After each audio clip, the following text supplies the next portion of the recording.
Audio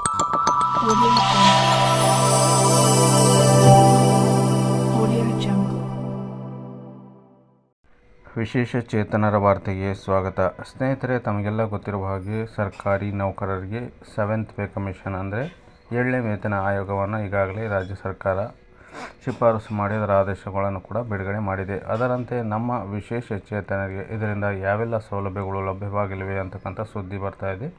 ಆ ಸುದ್ದಿಯನ್ನು ನಿಮಗೆ ತಿಳಿಸ್ತಾ ಹೋಗ್ತೀನಿ. ನಮ್ಮ ಚಾನಲ್ನ ಹೊಸದಾಗಿ ಭೇಟಿ ಕೊಟ್ಟಿರೋರು ಚಾನಲ್ ಸಬ್ಸ್ಕ್ರೈಬ್ ಮಾಡಿಕೊಂಡು ಈ ವಿಡಿಯೋವನ್ನು ಲೈಕ್ ಮಾಡಿ ಮತ್ತು ಪ್ರತಿಯೊಬ್ಬ ನಿಮ್ಮ ಸ್ನೇಹಿತರಿಗೆ ವಿಡಿಯೋನ ಶೇರ್ ಮಾಡಿ. ಅಕ್ಟೋಬರ್ 8ರ ಇವತ್ತಿನ ಸುದ್ದಿ ನೋಡೋದಾದರೆ, ಕೆ. ಸುಧಾಕರ್ ರಾವ್ ನೇತೃತ್ವದ ರಾಜ್ಯ 7ನೇ ವೇತನ ಆಯೋಗ 558 ಪುಟಗಳ ಸಂಪುಟ 1ರ ವರದಿಯನ್ನು ಸರ್ಕಾರಕ್ಕೆ ಸಲ್ಲಿಕೆ ಮಾಡಿದೆ. ಮುಖ್ಯಮಂತ್ರಿ ಸಿದ್ದರಾಮಯ್ಯ ಅಧ್ಯಕ್ಷತೆಯಲ್ಲಿ ನಡೆದ ಸಚಿವ ಸಂಪುಟ ಸಭೆಯಲ್ಲಿ ವರದಿಯನ್ನು ಅನುಮೋದಿಸಲಾಗಿದೆ. ವರದಿಯಲ್ಲಿ ವಿಶೇಷ ಚೇತನ ನೌಕರರಿಗೆ ಭತ್ಯೆಗಳು ಕುರಿತು ಮಾಹಿತಿ ನೀಡಲಾಗಿದೆ. ಅಲ್ಲದೆ ಹಲವು ಶಿಫಾರಸುಗಳನ್ನು ಸಹ ಮಾಡಲಾಗಿದೆ. ವಿಶೇಷ ಚೇತನ ನೌಕರರಿಗೆ ಸಿಗುವ ವಿವಿಧ ಸೌಲಭ್ಯಗಳ ವಿವರವನ್ನು ನೋಡೋದಾದರೆ, ದಿನಾಂಕ 31/3/2023ರಲ್ಲಿದ್ದಂತೆ ರಾಜ್ಯ ಸರ್ಕಾರದಲ್ಲಿ 12,520 ವಿಶೇಷ ಚೇತನ ನೌಕರರಿದ್ದು, ಪ್ರಸ್ತುತ ವಿಶೇಷ ಚೇತನ ನೌಕರರಿಗೆ ಈ ಕೆಳಕಂಡ ಭತ್ಯೆಗಳ ಸೌಲಭ್ಯಗಳನ್ನು ವಿಸ್ತರಿಸಲಾಗಿದೆ. ಅಂಧ ಮತ್ತು ಚಲನವಲನ ದೈಹಿಕ ಅಂಗವೈಕಲ್ಯತೆಯುಳ್ಳ ವಿಶೇಷ ಚೇತನರಿಗೆ ವಾಹನ ಭತ್ಯೆ, ಚಲನವಲನ ವ್ಯಕ್ತಿಗುಳ್ಳ ವಿಶೇಷ ಚೇತನ ನೌಕರರಿಗೆ ವಿಶೇಷ ಯಾಂತ್ರಿಕ ವಾಹನ ಬಾರ್ ಮೋಟಾರ್ ಚಾಲಿತ ವಾಹನ ಖರೀದಿಸಲು ಸಹಾಯಧನ, ರಾಜ್ಯ ಸರ್ಕಾರಿ ನೌಕರರ ವಿಶೇಷ ಚೇತನ ಮಕ್ಕಳಿಗೆ ಶೈಕ್ಷಣಿಕ ಭತ್ಯೆ, ವಿಶೇಷ ಚೇತನ ನೌಕರ ಸಂಘಗಳಿಂದ ಮತ್ತು ವೈಯಕ್ತಿಕವಾಗಿ ನೌಕರರಿಂದ ಹೆಚ್ಚುವರಿ ಸೌಲಭ್ಯಗಳನ್ನು ಕೋರಿ ಹಲವಾರು ಬೇಡಿಕೆಗಳನ್ನು ಮತ್ತು ಸಲಹೆಗಳನ್ನು ಆಯೋಗವು ಸ್ವೀಕರಿಸಿದ್ದು, ಅವುಗಳಲ್ಲಿ ಹಲವು ಆಯೋಗದ ಪರಿಶೀಲನಾರ್ಹ ಅಂಶಗಳ ವ್ಯಾಪ್ತಿಗೆ ಒಳಪಡದಿದ್ದರೂ ರಾಜ್ಯ ಸರ್ಕಾರದ ಮಾಹಿತಿ ಹಾಗೂ ಗಮನಕ್ಕಾಗಿ ಅವುಗಳನ್ನು ಪಟ್ಟಿ ಮಾಡಲಾಗಿದೆ.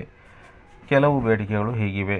ವಾಹನ ಭತ್ಯೆಯನ್ನು ಕೇವಲ ಅಂಧ ಮತ್ತು ಚಲನವಲನ ಅಂಗವೈಕಲ್ಯ ಹೊಂದಿರುವವರಿಗೆ ಮಾತ್ರವಲ್ಲದೆ ಭಾರತ ಸರ್ಕಾರದಲ್ಲಿರುವಂತೆ ಎದ್ದು ಕಾಣುವ ಅಂಗವೈಕಲ್ಯತೆಯುಳ್ಳ ಎಲ್ಲ ವ್ಯಕ್ತಿಗಳಿಗೂ ಈ ಭತ್ಯೆಯನ್ನು ವಿಸ್ತರಿಸುವುದು, ವಾಹನ ಭತ್ಯೆಯನ್ನು ಲೆಕ್ಕಹಾಕಲು ಮೂಲ ವೇತನಕ್ಕೆ ತುಟ್ಟಿ ಭತ್ಯೆಯನ್ನು ಪರಿಗಣಿಸುವುದು, ವಾಹನ ಭತ್ಯೆಯ ಮಂಜೂರಾತಿ ವಿಳಂಬವನ್ನು ತಪ್ಪಿಸುವ ಸಲುವಾಗಿ ಇಲಾಖೆಯ ಮುಖ್ಯಸ್ಥರ ಬದಲಾಗಿ ವೇತನ ಸೆಳೆಯುವ ಮತ್ತು ಬಟವಾಡೆ ಅಧಿಕಾರಿಯನ್ನು ಅಂದರೆ DDO ವಾಹನ ಭತ್ಯೆ ಮಂಜೂರು ಮಾಡುವ ಪ್ರಾಧಿಕಾರಿಯನ್ನಾಗಿ ನೇಮಕ ಮಾಡುವುದು, ಸಾಮಾಜಿಕ ನ್ಯಾಯ ಮತ್ತು ಸಬಲೀಕರಣ ಮಂತ್ರಾಲಯದಿಂದ ವಿಶೇಷ ಚೇತನ ನೌಕರರಿಗೆ ವಿಶಿಷ್ಟ ಅಂಗವಿಕಲತೆ ಗುರುತಿನ ಚೀಟಿ ಅಂದರೆ UDID ಕಾರ್ಡ್ ನೀಡಿದ ನಂತರ ವಿಶೇಷ ಚೇತನ ನೌಕರರು ತಮ್ಮ ಅಂಗವಿಕಲತೆಯನ್ನು ಸಾಬೀತುಪಡಿಸಲು ಪುನಃ ಯಾವುದೇ ಆಡಳಿತಾತ್ಮಕ ಪ್ರಕ್ರಿಯೆಗೆ ಒಳಪಡದೆ ಇರುವುದನ್ನು ಖಚಿತಪಡಿಸಿಕೊಳ್ಳುವುದು, ಕೇಂದ್ರ ಸರ್ಕಾರದಲ್ಲಿರುವಂತೆ ಅಂಗವಿಕಲರಲ್ಲದ ಮಕ್ಕಳನ್ನು ನೋಡಿಕೊಳ್ಳಲು ವಿಶೇಷ ಚೇತನ ಮಹಿಳಾ ನೌಕರರಿಗೆ ವಿಶೇಷ ಭತ್ಯೆಯನ್ನು ಮಂಜೂರು ಮಾಡುವುದು, ಆಧಾರ್ ಎನೇಬಲ್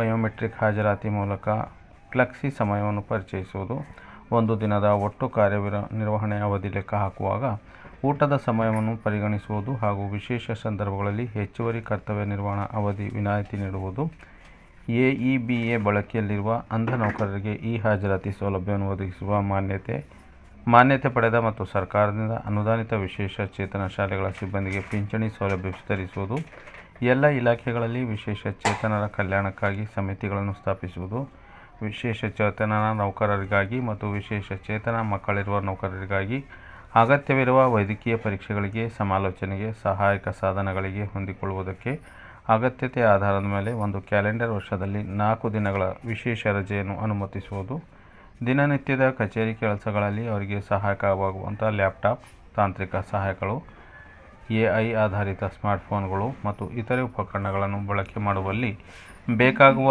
ತರಬೇತಿಗಳಿಗಾಗಿ 3 ತಿಂಗಳವರೆಗಿನ ವೇತನ ಸಹಿತ ರಜೆಯನ್ನು ವಿಸ್ತರಿಸುವುದು, ನಿವೃತ್ತಿ ಸೌಲಭ್ಯಗಳನ್ನು ಲೆಕ್ಕಹಾಕುವಾಗ ನೇಮಕಾತಿ ಸಂದರ್ಭದಲ್ಲಿ ನೀಡಲಾದ ವಯೋಮಿತಿ ಸಡಿಲಿಕೆ ಅವಧಿಯನ್ನು ಪರಿಗಣನೆಗೆ ತೆಗೆದುಕೊಳ್ಳುವುದು, ಎದ್ದು ಕಾಣುವ ಅಂಗವಿಕಲತೆ ಹೊಂದಿರುವ ವ್ಯಕ್ತಿಗಳು ಎದುರಿಸುವ ಸಮಸ್ಯೆಗಳನ್ನು ಪರಿಗಣಿಸಿ LTC ಸೌಲಭ್ಯಗಳನ್ನು ಪಡೆಯುವಾಗ LTC ನಿಯಮಗಳನ್ನು ಸಡಿಲಿಸಿ ಸ್ವಂತ ವಾಹನ ಬಳಕೆ ಮಾಡಲು ಅನುಮತಿಸುವುದು, ಇತರೆ ನೌಕರರಿಗೆ ಲಭ್ಯವಿರುವ ವರ್ಗಾವಣೆ ಅನುದಾನದ 1.5 ಪಟ್ಟು ಸಮಾನವಾದ ಅನುದಾನವನ್ನು ವಿಶೇಷ ಚೇತನ ನೌಕರರಿಗೆ ಅನುಮತಿಸುವುದು, ಶಾಲಾ ಮತ್ತು ಸಾಕ್ಷರತಾ ಇಲಾಖೆಯ ಪ್ರಾಥಮಿಕ ಶಾಲಾ ಶಿಕ್ಷಕರು ಮತ್ತು ವಿಕಲಚೇತನರ ಹಾಗೂ ಹಿರಿಯ ನಾಗರಿಕರ ಸಬಲೀಕರಣ ನಿರ್ದೇಶನಾಲಯದಲ್ಲಿ ಅಡಿಯಲ್ಲಿರುವ ಎದ್ದು ಕಾಣುವ ಅಂಗವಿಕಲತೆಯುಳ್ಳ ವ್ಯಕ್ತಿಗಳಿಗೆ ಇರುವ ವಿಶೇಷ ಶಾಲೆಗಳಿಗೆ ನೇಮಕಗೊಳ್ಳುವ ಶಿಕ್ಷಕರಿಗೆ ಈ ಹಿಂದೆ ಚಾಲ್ತಿಯಿದ್ದಂತೆ ವೇತನ ಶ್ರೇಣಿಗಳಲ್ಲಿ ಸಮಾನತೆ ಪುನರ್ಸ್ಥಾಪಿಸುವುದು ಮುಂತಾದ ಬೇಡಿಕೆಗಳನ್ನು ಆಯೋಗಕ್ಕೆ ಸಲ್ಲಿಸಲಾಗಿದೆ.